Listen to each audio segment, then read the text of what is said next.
حضرت علی رضی اللہ تعالی عنہ گھر میں داخل ہوئے. صبح کا وقت ہے. حضرت علی رضی اللہ تعالی عنہ گھر میں داخل ہوتے ہیں. حضرت علی جب گھر میں داخل ہوتے ہیں تو عجیب و غریب حالت دیکھتے ہیں کہ فاطمہ رو رہی ہے. اب صبح کا وقت ہے, فاطمہ رو رہی, آنکھوں سے آنسو جاری ہے, اور حضرت علی دیکھتے ہیں کہ فاطمہ چکی پیسنے کے لیے تیار ہے, اور قریب میں پانی گرم ہو رہا ہے, اور قریب میں کپڑے رکھے ہیں جس کو دھونا ہے. اب حضرت علی حیران ہو جاتے ہیں کہ میں تو روزانہ صبح گھر میں آتا ہوں, لیکن کبھی میں نے یہ تو نہیں دیکھا کہ میری بیوی فاطمہ رو رہی ہو اور پانی گرم ہو رہا ہو, کہیں کپڑے دھلنے کی تیاری ہو رہی ہو, کہیں چکی پیسنے کی تیاری ہو رہی ہو. بس حضرت علی رضی اللہ تعالیٰ عنہ گھبرا جاتے اور اپنی بیوی فاطمہ سے پوچھتے ہیں کہ آخر یہ کیا معاملہ, یہ صبح صبح فجر کے وقت کیا عالم ہے کہ تم رو رہی ہو اور یہ ساری چیزیں تیار ہو رہی ہیں. روایت کے اندر ہے حضرت فاطمہ کوئی جواب نہیں دیتی. حضرت علی جیسے جیسے سوال کرتے فاطمہ کا رونا اور زیادہ ہو جاتا. حضرت علی بہت سوال کرتے اور فاطمہ دھاڑے مار کر روتی ہے. آخر میں حضرت علی کہتے ہیں کہ تجھے خدا کا واسطہ ہے, مجھے بتا دے تو کیوں رو رہی ہے, اور صبح میں یہ کیا حال ہے کہ پانی گرم ہوتا ہے, کہیں کپڑے دھلے جا رہے ہیں, کہیں کچھ تیاری ہو رہی, آخر کیا معاملہ ہے. بس حضرت فاطمہ رونے لگتی اور رو کر کہتی ہے کہ میں آپ سے کیا بتاؤں, رات کو میں نے خواب دیکھا. حضرت فاطمہ فرماتی ہے کہ رات کو میں نے خواب دیکھا, خواب میں نے میرے آقا سرکار دو عالم صلی اللہ علیہ وسلم کو دیکھا, خواب میں نے میرے والد نبی کو دیکھا کہ وہ کسی چیز کو تلاش کر رہے, وہ کسی چیز کو ڈھونڈ رہے ہیں. فاطمہ فرماتی ہے کہ میں نے خواب میں میرے والد سے پوچھا کہ اے میرے ابا جان, اے میرے نبی, تم کون سی چیز تلاش کرتے ہو, تم کس کو ڈھونڈتے ہو؟ تو میرے نبی, میرے ابا نے کہا کہ فاطمہ بیٹی میں تجھے ہی تلاش کر رہا ہوں, بیٹی میں تجھے ہی تلاش کرتا ہوں, میں تجھے ہی ڈھونڈ رہا ہوں. روایت کے اندر ہے کہ حضرت فاطمہ رضی اللہ تعالی عنہا یہ خواب بتاتی ہے اور اس کے بعد اپنے شوہر علی سے کہتی ہے کہ علی, آج میرا یہ آخری دن ہے, میرے نبی نے, میرے والد نے مجھے بتا دیا, اب کچھ ہی دیر میں اپنے خدا کو پیاری ہونے والی ہوں, یہ میرا آخری وقت ہے. حضرت علی رضی اللہ تعالی عنہ دھاڑے مار کر روتے ہیں. روایت کے اندر ہے کہ حضرت علی پوچھتے ہیں کہ اے فاطمہ, ابھی تیرے والد کو انتقال ہوئے 6 مہینے بھی نہیں گزرے, ابھی ان کا غم ہمارے سینوں کے اندر ہے, تیرا انتقال ہو جائے گا, ہم غم کو کیسے برداشت کریں گے. فاطمہ جواب دیتی ہے کہ علی اپنے شوہر سے کہتی ہے کہ جس طرح میرے ابا کی وفات پر تم نے صبر کیا تھا, میری وفات پر بھی تم صبر کر لینا. میری ماں بہنیں, اصل بات مجھے یہ بتانی ہے کہ حضرت فاطمہ رضی اللہ تعالی عنہا کی طبیعت خراب سے خراب ہونے لگتی ہے, بخار چڑھنے لگتا ہے. حضرت فاطمہ چکی پیس رہی ہے, حضرت علی ان کے ہاتھوں کو پکڑ لیتے ہیں اور کہتے ہیں کہ اب یہ بس کرو, آج تمہارا آخری دن ہے, تم ہمیں چھوڑ کر جانے والی ہو, یہ چکی کو پیسنا, یہ کپڑے دھونا, یہ پانی کو گرم کرنا, یہ سب تکلیف کیوں اٹھا رہی ہو. فاطمہ رو کر کہنے لگتی ہے, فاطمہ رو کر کہنے لگتی ہے کہ مجھے تمہارا بھی حق ادا کرنا ہے اور مجھے میرے بیٹے حسن اور حسین کا بھی حق ادا کرنا ہے. میں دنیا سے چلی جاؤں گی, میں چاہتی ہوں کہ چکی پیس کر جاؤں, کپڑے دھل کر جاؤں, اپنے بچوں کو نہلا کر جاؤں, تاکہ میرے انتقال کے بعد تمہیں کسی کے سامنے ہاتھ پھیلانا نہ پڑے, تاکہ تمہیں کسی کے سامنے ہاتھ پھیلانا نہ پڑے. روایت کے اندر ہے کہ حضرت علی ان کو سمجھا کر کھڑا کرتے ہیں, ابھی ان کو کھڑا کرتے حضرت علی رو رہے, فاطمہ رو رہی, اتنے میں وہ پیارے بچے حسن اور حسین گھر کے اندر داخل ہوتے ہیں. میرے بھائیو, سوچو اس ماں کے دل کے اوپر کیا گزرتی ہوگی جو اپنے بچوں کو, حسن اور حسین کو آخری مرتبہ دیکھتی ہے. حضرت فاطمہ دونوں بچوں کو اپنے سینے سے لگا لیتی ہے, حضرت علی رو رہے, فاطمہ روتی. ان کا رونا دیکھ کر وہ 2 معصوم بچوں کو رونا آ جاتا. وہ 2 معصوم بچے جب روتے ہیں اور اپنی ماں سے پوچھتے ہیں کہ ماں تو کیوں روتی ہے, اپنے باپ سے پوچھتے ہیں کہ ابا جان تم کیوں روتے ہو, علی کوئی جواب نہیں دیتے, فاطمہ کوئی جواب نہیں دیتی. فاطمہ صرف بچوں سے اشارہ کرتی ہے کہ تم میرے والد کی قبر کے اوپر چلے جاؤ, تم میرے نبی کی قبر پر چلے جاؤ. تاریخ میں یہ بات لکھی ہے کہ حسن اور حسین دونوں معصوم بچے ہیں, دونوں لاڈلے بچے ہیں, نبی کی قبر کے اوپر جاتے ہیں. ابھی قبر کے اوپر کھڑے ہوتے ہیں کہ اندر سے آواز آتی ہے, حضرت محمد رسول اللہ صلی اللہ علیہ وسلم کی آواز آتی ہے کہ اے میرے نواسے, تم اپنی ماں کے پاس چلے جاؤ, میرے پاس تو تم بعد میں بھی آ سکتے ہو, لیکن آج آخری دن ہے, اس دن کے بعد تمہیں اپنی ماں کا چہرہ نظر نہیں آئے گا. میرے بھائیو سوچو ان بچوں کے اوپر کیا گزرتی. وہ بچے روتے پیٹتے گھر میں آتے دیکھتے ہیں کہ ماں بھی رو رہی, باپ بھی رو رہا. یہ دونوں بچے آ کر رونے لگتے, اپنی ماں کے گلے لگ جاتے. روایت کے اندر ہے کہ فاطمہ کا بخار اور بڑھتا ہے. شام کا وقت ہوتا ہے. اب حضرت فاطمہ کو یقین ہو جاتا کہ اب میرا انتقال ہوگا, اب میرا آخری وقت آ گیا. میری ماں بہنیں کان کھول کر سنے. حضرت فاطمہ اپنے شوہر کو قریب میں بٹھا دیتی ہے. حضرت فاطمہ علی رضی اللہ تعالی عنہ کو قریب میں بٹھاتی ہے اور حضرت فاطمہ کہتی ہے, اپنے شوہر سے کہتی ہے کہ میں 3 بات تمہارے سامنے رکھتی ہوں. میری ماں بہنیں اس بات کو سنیں اور سوچیں کہ ہم اپنی زندگی کو کیسے بدلیں. وہ فاطمہ رضی اللہ تعالی عنہا جو اللہ کے رسول کی لاڈلی تھی, وہ فاطمہ رضی اللہ تعالی عنہا جو اس امت کے واسطے اپنے پیٹ پر پتھر باندھتی تھی, وہ فاطمہ رضی اللہ تعالی عنہا پیشانی پر ہمارے نبی نے بوسا دیا, وہ فاطمہ رضی اللہ تعالی عنہا جن کے بارے میں ہمارے نبی نے کہا سیدۃ نساء اہل الجنہ فاطمہ رضی اللہ تعالی عنہا کہ جنت میں عورتوں کی اگر سردارن بنے گی تو حضرت فاطمہ رضی اللہ تعالی عنہا بنے گی.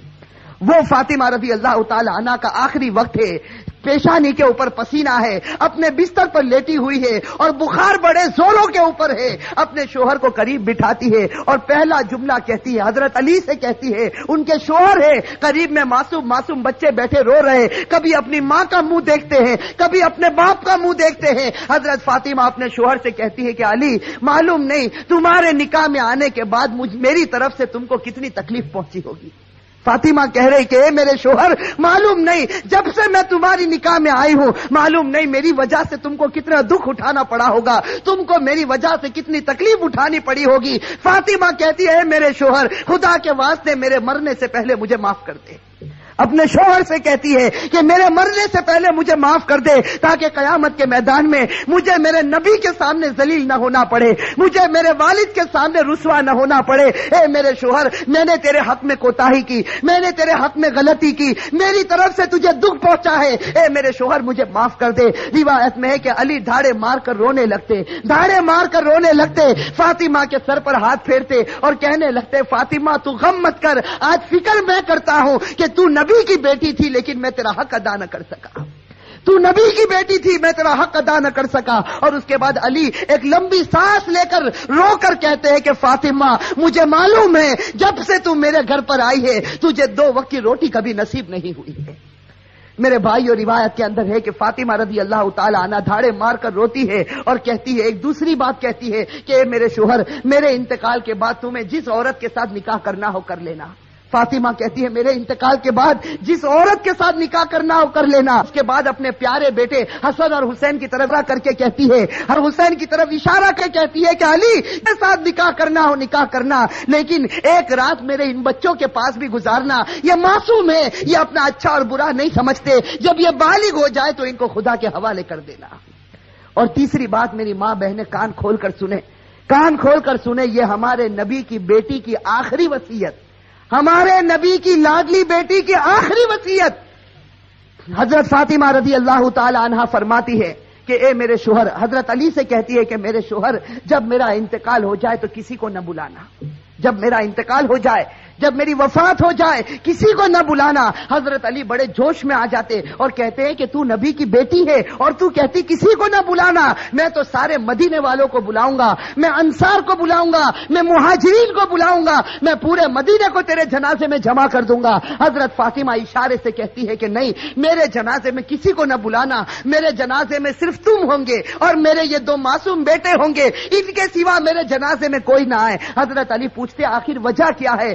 حضرت فاطمہ رونے لگتی اور رو کر کہنے لگتی ہے کہ میرے والد نے مجھ سے کہا تھا کہ بیٹی پردے میں رہنا, میرے والد نے مجھ سے کہا تھا بیٹی پردے میں رہنا, میں نے میری والد کی بات کو پورا کر لیا. زندگی میں کسی مرد نے میرے بدن کو نہیں دیکھا, میں چاہتی ہوں کہ موت کے بعد بھی کوئی میرے بدن کو نہ دیکھے, میں چاہتی ہوں موت کے بعد بھی کوئی غیر آدمی میرے جسم کی طرف نگاہ نہ اٹھائے. میری ماں بہنیں آج اسی بات سے ہمیں شرم آتی ہے. آج ہماری ماں بہنوں کو کہا جائے کہ بھائی پردہ کر لو, اور ہمارے جوانوں کو کہا جائے کہ تیرا چہرہ ایسا بنا دے جو چہرہ تیرے نبی کا تھا, تو میرے بھائیوں ہمیں پسند آتا ہے؟ میرے بھائیوں ہمارے جوانوں سے پوچھو کہ بھائی چہرے پر داڑھی رکھ لے، ہماری ماں بہنوں کو کہو پردہ کر لے، میرے بھائیوں یہ ہمیں پسند نہیں آتا۔ بتاؤ اگر نبی سے سچی محبت ہوتی، فاطمہ سے سچی محبت ہوتی تو فاطمہ کی آخری وصیت ہے کہ زندگی میں کسی نے میرے بدن کو نہیں دیکھا، میں چاہتی ہوں کہ موت کے بعد بھی کوئی میرے بدن کو نہ دیکھے۔ روایت کے اندر ہے یہ تین باتیں کہہ کر فاطمہ ایک عجیب و غریب جملہ کہتی ہے اور ہمیشہ کے لیے خدا کو پیاری ہو جاتی۔ آخری جملہ حضرت علی سے کہتی ہے کہ علی آج میں نے روزہ رکھا ہے۔ میرے بھائیو سنو، حضرت فاطمہ کہتی ہے کہ علی آج میں نے روزہ رکھا ہے، خواب میں میرے والد میرے نبی نے مجھ سے کہا تھا کہ سحری علی کے دسترخوان پر کرنا، افطار انشاءاللہ میرے دسترخوان پر ہوگا۔ بس یہ جملہ کہہ کر فاطمہ ہمیشہ کے لیے اٹھ جاتی ہے۔ روایت کے اندر میرے بھائی اصل بات مجھے یہ بتانی ہے کہ آخرت کا معاملہ بڑا خطرناک معاملہ ہے۔ حضرت فاطمہ رضی اللہ تعالی عنہا کو کفن پہنایا جاتا۔ روایت کے اندر ہے وہ عجیب و غریب منظر تھا کہ جب فاطمہ کا جنازہ اٹھا، 6 مہینے پہلے ہمارے نبی کا جنازہ اٹھا تھا، اس وقت پورا مدینے نے غم منایا تھا۔ آج 6 مہینے کے بعد ان کی لاڈلی بیٹی خدا کو پیاری ہوتی ہے۔ روایت میں جب ان کے گھر جنازہ اٹھتا ہے، جیسے کہ ایک پائے کو علی نے اپنے کندھے پر ہے، دوسرے پائے کو بڑے بیٹے حضرت حسن اپنے کندھے پر رکھا ہے، تیسرے پائے کو حضرت نے کندھے پر رکھا، چوتھا پایا دینے والا موجود نہیں، علی انتقال کرتے ہیں۔ اچانک صحابی سامنے سے نظر آئے جن کا نام ہم سب ہیں، حضرت ابو ذر غفاری رضی اللہ تعالی عنہ، وہ وہاں پہنچ جاتے ہیں۔ علی کہتے ہیں کہ خدا نے بھیجا ہے اور آج اللہ کے رسول کی لاڈلی بیٹی کا انتقال ہو گیا، تم ان کو کندھا دے دو۔ حضرت ابو ذر غفاری کندھا دیتے ہیں، یہ جنازہ اٹھ کر چلتا ہے۔ روایت کے اندر ہے وہ معصوم بچے رو رہے، وہ علی رو رہے، ابو ذر غفاری رو رہے۔ روایت کے اندر ہے کہ وہ قبر جہاں قبر کو کھودا گیا تھا، اب اس قبر کے اندر فاطمہ کو رکھنا ہے۔ میری ماں بہنیں کان کھول کر سنیں، جب اس قبر کے اندر فاطمہ کو رکھنا ہوتا ہے، حسن اور حسین جو معصوم بچے اپنی ماں کو جب قبر میں رکھنے جاتے ہیں تو بے چین ہو کر تڑپنے لگتے ہیں، جیسے کوئی مچھلی بغیر پانی کے تڑپتی ہے۔ حضرت علی کی آنکھوں سے آنسو جاری ہے، داڑھی مبارک تر ہو گئی ہے، کپڑا مبارک تر ہو چکا، حضرت علی رو رہے، وہ معصوم بچے روتے۔ ان کا رونا دیکھ کر حضرت ابو ذر غفاری رضی اللہ تعالی عنہ کے اندر ایک حالت پیدا ہو جاتی۔ حضرت ابو ذر غفاری برداشت نہیں کر سکتے اس منظر کو۔ حضرت ابو ذر غفاری جب حضرت فاطمہ کے جنازے کو رکھنے جاتے ہیں تو قبر کے ساتھ میں بات کرنا شروع کرتے۔ ابو ذر غفاری اس قبر سے کہتے ہیں یا قبر، حضرت ابو ذر غفاری اس قبر سے کہتے ہیں یا قبر اتدری من التی جئنا بها الیک، یا قبر اتدری من التی جئنا بها الیک، هذه بنت رسول الله، هذه زوجة علی، هذه ام الحسنین۔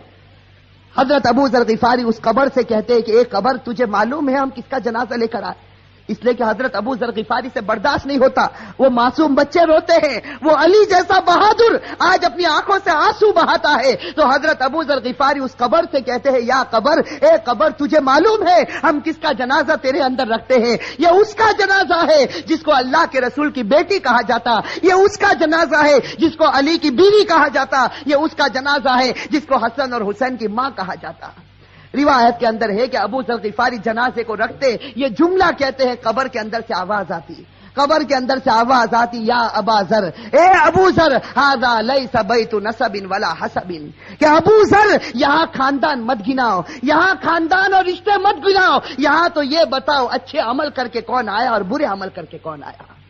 میرے بھائیو یہ جو جملہ قبر کے اندر سے نکلا تھا یہ فاطمہ کے لیے نہیں نکلا تھا، یہ فاطمہ کے لیے نہیں نکلا تھا۔ حضرت فاطمہ بخشائی خدا کی بندی ہے، ہمارے نبی نے بشارت دی ہے کہ وہ جنتی ہے، لیکن یہ جملہ ہمارے لیے، ہماری ماں بہنوں کے لیے نکلا تھا کہ جب قبر کے سامنے تمہارا جنازہ آ گیا، اب یہ مت بتاؤ تمہارے پاس بنگلہ تھا یا گاڑی تھی، تم کون سے خاندان سے تعلق رکھتے تھے، تم کس زمین پر رہتے تھے، اب خدا کو کوئی پرواہ نہیں، اب تو یہ بتاؤ خدا کے رسول کو مان کر آئے ہو یا نافرمانی کر کے آئے ہو؟ اگر مان کر آئے ہو تو جنت کا باغ ہے، اور میرے بھائیوں نافرمانی کر کے آئے ہو تو اللہ حفاظت فرمائے، وہ جہنم کے گڑھوں میں سے ایک گڑھا ہے۔ میرے بھائیوں اللہ ہم سب کی عذاب قبر سے اللہ ہم سب کی حفاظت فرمائے۔ میرے بھائیوں آج سچی بات ہے، خاص کر کے میں اپنی ماں بہنوں سے کہتا، آج ہماری ماں بہنیں جب آپس میں جمع ہوتی ہے، دنیا کی باتیں ہوتی ہے، غیبت ہوتی ہے، چغلی ہوتی ہے، آپس کا حسد اور عداوت نکالی جاتی ہے، لیکن میرے بھائیوں آج آخرت کے تذکرے ہم سے ختم ہو چکے ہیں۔ آج موت اور موت کے تذکرے ہم سے ختم ہو چکے. میں آپ سے پوچھتا ہوں کہ وہ حضرت عثمان غنی رضی اللہ تعالی عنہ جب غزوہ تبوک کا موقع ہوتا ہے, ہمارے نبی فرماتے ہیں کہ عثمان تم کتنا مال لا سکتے ہو؟ حضرت عثمان اتنا مال لاتے کہ ہمارے نبی کو کہنا پڑتا عثمان بس کرو, تم نے خدا کے راستے میں بہت قربانی دے دی. اور پھر ہمارے نبی کہتے ہیں کہ عثمان کو قریب بلاتے اور کہتے ہیں کہ عثمان آج تم نے اتنا مال دیا خدا کے راستے میں کہ خدا تم سے اتنا خوش ہو گیا کہ اگر اب تم سے کوئی گناہ ہوگا تو خدا تمہاری پکڑ نہیں کرے گا. میرے بھائیوں, کیسا سرٹیفکیٹ حضرت عثمان غنی رضی اللہ تعالی عنہ کو ملتا ہے. خلیفۃ المسلمین جو بنے, حضرت عثمان غنی رضی اللہ تعالی عنہ کو اللہ کے رسول کی طرف سے سرٹیفکیٹ ملا, عثمان اگر تیرے سے کوئی گناہ ہو جائے گا خدا تیری پکڑ کرے گا, تو نے اسلام واسطے بڑی بڑی قربانیاں دی. لیکن میرے بھائیوں ذرا حضرت عثمان کی تاریخ کو اٹھا کر دیکھیں. یہی حضرت عثمان جب مسلمانوں کے خلیفہ بنتے ہیں, روایت کے اندر ہے حضرت سعید ابن عامر رضی اللہ تعالی عنہ فرماتے ہیں کہ رات کا وقت ہوتا ہے, یہ امیر المؤمنین عثمان غنی رضی اللہ تعالی عنہ قبرستان چلے جاتے ہیں. رات کا وقت ہے, سناٹا ہے, حضرت عثمان غنی رضی اللہ تعالی عنہ قبرستان چلے جاتے اور روایت میں ہے کہ قبر کے پاس جا کر اتنا روتے تھے قبرستان میں جا کر, حتی تبل لحیتہ, یہاں تک کہ ان کی داڑھی مبارک تر ہو جاتی تھی. اور لوگ آ کر عثمان سے پوچھتے تھے تذکر الجنت والنار فلا تبکی وتبکی من ھذا, کہ عثمان تم جنت کا تذکرہ کرتے ہو, تم جہنم کا تذکرہ کرتے ہو, لیکن اتنا نہیں روتے, کیا بات ہے کہ تم قبرستان میں جاتے ہو تو اتنا روتے ہو؟ اس وقت عثمان غنی رو کر جواب دیتے تھے کہ میں میرے نبی کو یہ کہتے ہو سنا, ان القبر لمنزل من منازل الاخرہ فان نجا منه فما بعده اثر منه وان لم ينج منه فما بعده اشد منه. حضرت عثمان کہتے تھے کہ میں نے میرے نبی کو یہ کہتے ہوئے سنا ہے قبر آخرت کی منزلوں میں سب سے پہلی منزل ہے. میری ماں بہنیں, میرے بھائیوں, اس کو سوچو, قبر کی منزل آخرت کی منزلوں میں سب سے پہلی منزل ہے. عثمان غنی نے نبی کا فرمان سنا دیا, جو اس منزل میں کامیاب ہو گیا وہ سب منزلوں میں کامیاب ہو گیا. اور اللہ نہ کرے میرے بھائیوں, اللہ نہ کرے جو اس منزل میں پکڑا گیا وہ سب منزلوں میں پکڑاتا جائے گا. میرے بھائیو, اللہ ہم سب کی حفاظت فرمائے. میرے بھائیو سوچو, ایک دن ہمیں بھی مرنا ہے, ہمیں خدا کے پاس جانا ہے. میں میرے جوانوں سے کہتا ہوں کہ ایک ارادہ کرو, دیکھو ایک پکا سچا ارادہ کرو کہ اللہ ہم سب کو گناہوں سے بچا دے.